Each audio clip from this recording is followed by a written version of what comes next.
Friends, hello, அஸ்ஸலாமு அலைக்கும். எல்லாருமே எப்படி இருக்கிறேன்? நான் ரொம்ப சூப்பராக இருக்கிறேன். Welcome back to Middle Kitchen YouTube channel. இன்றைக்கும் உங்களை இந்த வீடியோவில் சந்திக்கிறதுல நான் ரொம்ப ஹாப்பியாக இருக்கிறேன்.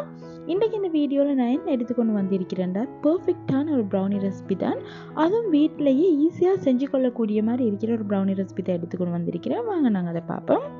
நான் அதுக்கு எடுத்திருக்கிற டார்க் சாக்லேட்டையும் பட்டரையும் சேர்த்து அதை டபுள் பாயில் பண்ணிக்கொள்ள போகிறேன். சாக்லேட்டும் பட்டரும் நல்லா கரைஞ்சதுக்கு போகிறோம். அதுக்கு நான் எடுத்திருக்கிற ஆயிலை ஆட் பண்ணிக்கொள்கிறேன். என்ன ஆயில் ஆட் பண்ணி உங்களுக்கு ஃபர்ஸ்ட்லேயே ஆயில் ஆட் பண்ணிக்கொள்ளவும் மேலும் ஃபைனலாக ஆட் பண்ணிக்கொள்ளவும் மேலும் நான் ஃபைனலாக தான் ஆட் பண்ணிக்கொண்டேன். நெக்ஸ்ட்டாக 2 முட்டை எடுத்திருக்கிறேன். முட்டையை நீங்கள் மிச்சம் அடிச்சிங்கன்னு சொன்னால், பீட் பண்ணிங்கன்னு சொன்னால் எங்களோட ப்ரௌனியோடைய மேலுக்கு வர லேயர் கொஞ்சம் ரஃப் ஆகிட்டு. ஸோ நார்மலாக முட்டையை நல்லா பீட் பண்ணி எடுத்துக்கோங்க. உங்களுக்கு இதுக்கு ஹேண்ட் பீட்டரும் யூஸ் பண்ணிலும். அதே மாதிரி ப்ரௌன் சுகரும் ஆட் பண்ணதுக்கு பிறகு கொஞ்சம் நார்மலாக பீட் பண்ணி எடுத்துட்டு அதுக்கு தேவையான வெனிலா எசன்ஸ் ஊற்றி கொஞ்சம் பீட் பண்ணி எடுத்துக்கோங்க.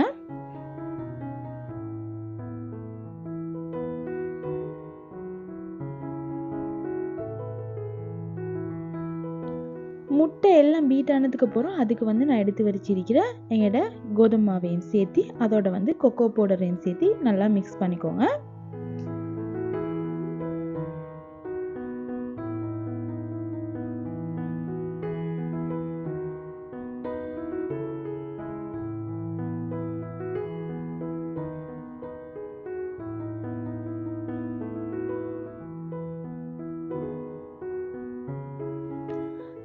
எல்லாம் மிக்ஸ் ஆனதுக்கு அப்புறம் ஃபைனலாக நாங்கள் டபுள் பாயில் பண்ணி வச்சிருக்கிறேன் எங்களுடைய சாக்லேட்டையும் ஆட் பண்ணிக்கோங்க.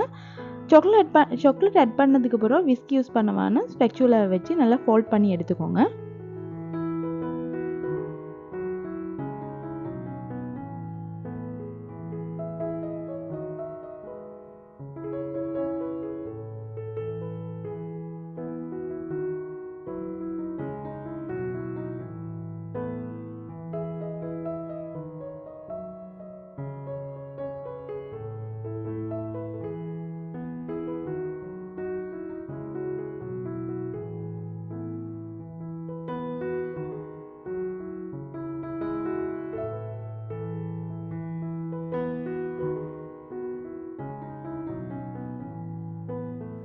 இப்போ நீங்கள் பார்த்தீங்கன்னா எங்களுடைய ப்ரௌனி பேட்டர் ரெடி ஆகிட்டு.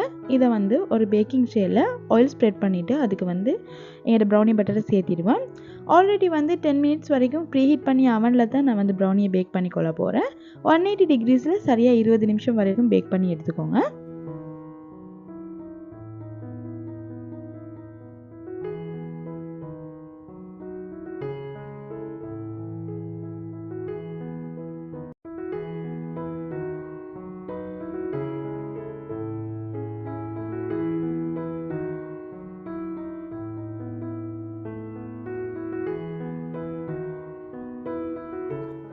இருபது நிமிஷத்துக்கு அப்புறம் இப்போ பார்த்தீங்கன்னா என்னோட ப்ரௌனி பேக் ஆகிட்டு. இப்போ பாருங்கள், மேலுக்கால ஒரு பொலித்தீன் லேயர் மாதிரி வந்திருக்கிறேன். இந்த க்ரெக்ஸோடு இருந்தால் தான் அந்த ப்ரௌனியோடைய பர்ஃபெக்டான பதம் வாரன்னு சொல்லி நான் ஒரு வீடியோலாம் பார்த்துருக்கிறேன். பட் எனக்கு தெரியாது. நான் சம்டைம் முட்டையை கொஞ்சம் கூட பீட் பண்ணினா எனக்கு இந்த க்ரெக்ஸ் வாரல்ல. ஒரு சாக்லேட் கோட்டிங், ஒரு ரஃப்பான சாக்லேட் கோட்டிங் தான் வார. முட்டையை கொஞ்சம் நார்மலாக பீட் பண்ணுன்னா இந்த மாதிரி பொலித்தீன் லேயரோட ஒரு தின்னான சாக்லேட் கோட்டிங் வார. பர்ஃபெக்டான ப்ரௌனி ரெசிபி தான் நான் உங்களுக்கு இன்றைக்கி சொல்லி தந்திருக்கிறேன். ட்ரை பண்ணி பாருங்கள். ட்ரை பண்ணி பார்த்துட்டு கட்டாயம் கமெண்ட்டில் சொல்லுங்கள்.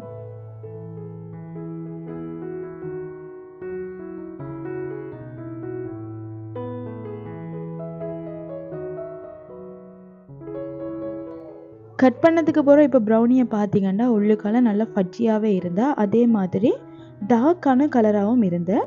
கலர் மட்டும் இல்லை, அதே மாதிரி ஒரு ரிச் ஃப்ளேவர் டேஸ்ட்டும் கொடுத்த, ஸ்மெல்லுமே சூப்பரான ஒரு சாக்லேட் ஃப்ளேவர் ஸ்மெல்லாக தான் இருந்தேன்.